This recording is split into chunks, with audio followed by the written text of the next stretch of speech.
भारत के प्रधान सेवक को मेरा साष्टांग दंडवत प्रणाम। ब्रह्मांड के किसी भी ग्रह पर आप जैसा लोकप्रिय जननायक दूरदर्शी शासक नहीं है। आप हैं, इसलिए हम हैं। कोरोना की इस बेला में आप अपना बहुमूल्य जीवन मुश्किल में डालकर लगातार हम सबके बीच हैं। इसके लिए आपका बहुत बहुत आभार। दुनिया के तमाम विकसित देश जब कोरोना की महामारी से बुरी तरह जूझ रहे हैं, तब आपकी ही दूरदर्शिता का परिणाम है, जिसके कारण हमारा देश इस बीमारी को लगातार मात दे रहा है।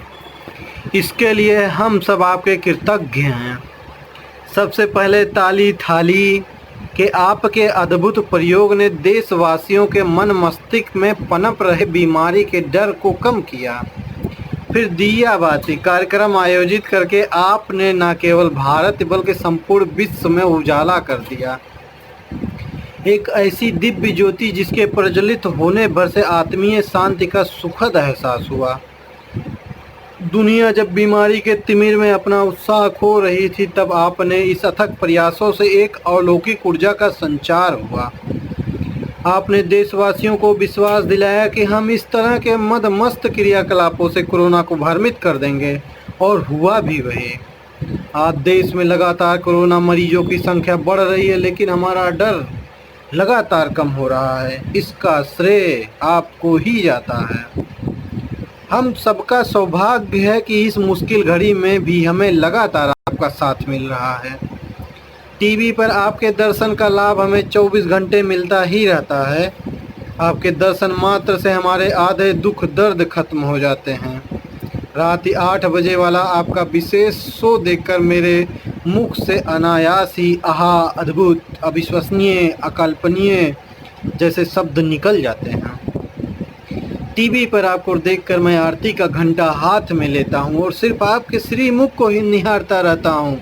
कभी कभी आरती भी गा लेता हूँ। आरती कीजिए नरेंद्र लला की, कोरोना दलन गुजरात कला की।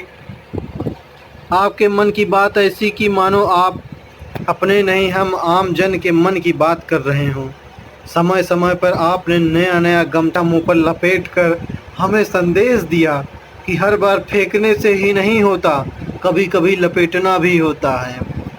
और इस बार हम सभी को मिलकर मुंह पर कपड़ा लपेटना है। जो कपड़ा ना लपेटे उसे रोकना है, टोकना है और समझाना भी है। इस कोरोना काल में आप लगातार दुनिया भर के आर्थिक सामाजिक क्षेत्रों की हस्तियों से सलाह मशविरा करते हुए दिखते रहे। सब आप कर रहे थे, लेकिन आपने कभी भी खुद को कोई श्रेय नहीं दिया। दूसरों का श्रेय हड़पने की आदत आप जैसे सरल आदमी की कभी नहीं रही। झूठ प्रेम तो आपका दूर दूर तक कोई नाता नहीं रहा। जिस दिन आपने सचिन, मैरीकॉम और सिंधु जैसे खिलाड़ियों से कोरोना की चर्चा की, उस दिन मेरे मन में विचार आया कि इतना दूर तक आपके अलावा कोई और सोच ही नहीं सकता था।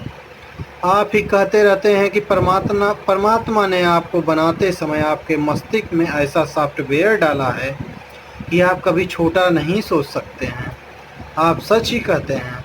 मुझे यकीन है स्वर्ग लोक में बैठे नेहरू, जिन्हें आप अक्सर याद करते ही रहते हैं, आपके योगदान पर प्रफुल्लित हो रहे होंगे। देवदानव, सुर, असुर, गंधर्व, नाग, किन्नर, नर नारी सभी आप पर आकाश से पुष्प वर्षा करते होंगे। आपके अतुलित बल, बुद्धि, विवेक को देखकर देवराज इंद्र का सिंहासन भी बार बार हिल जाता होगा। ब्रह्मा जी अपने इसी अद्भुत शिल्प से कई बार फूले नहीं समाते होंगे। उन्होंने सॉफ्टवेयर ही नहीं, हार्डवेयर भी मजबूत बनाया है। मुझे भी यकीन है, जब कभी कोई दुष्ट आत्मा आप पर आरोप लगाती है, आपका विरोध करती है, तब क्षीर सागर में आराम कर रहे भगवान विष्णु अपनी निद्रा से जाग जाते होंगे। कैलाश पर्वत पर शिव जी अपना तीसरा नेत्र खोलकर तांडव शुरू कर देते होंगे। कोरोना काल क्या, आपके सरल जीवन काल के योगदान को हमारी 7 पीढ़ियाँ याद रखेंगी और आपकी आभारी रहेंगी। सच पूछे तो कभी कभी आप पर इतना प्रेम आता है कि मन करता कि आपको चोरों को धो के पी जाऊं, पर मुझ बदनसीब की किस्मत में ये कहाँ। इसलिए आपके फ़ोटो को मैं अपने पर्स में रखता हूँ और जब जब प्रेम उमड़ता है आपकी फ़ोटो को चूम लेता हूँ। आपका एक बार फिर कोटस धन्यवाद। आपका एक परम भक्त।